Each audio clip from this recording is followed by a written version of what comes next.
कवने करनवाए मालती छोड़ दिहलु दुनिया हो। कवने करनवाए मालती छोड़ दिहलु दुनिया हो।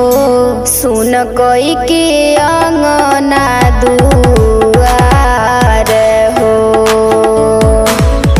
उड़ी गइलु पखिया पसार हो।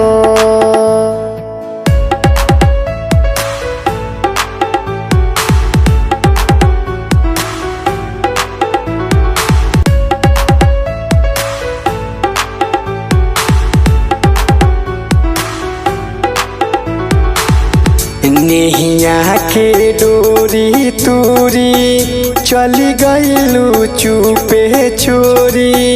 कवने नगरिया कवने गाँव हो।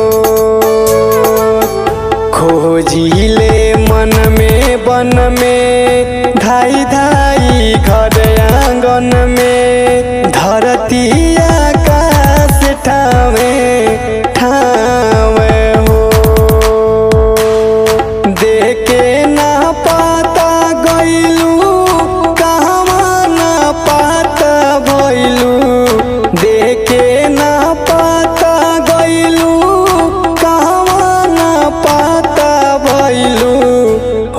गइलू कहाँ तू फरार हो।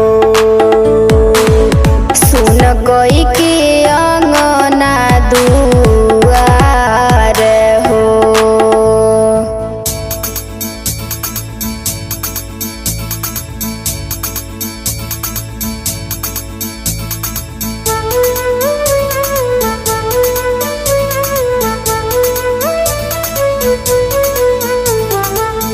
सूरज चनवा से बदरी पवनवा से पूछी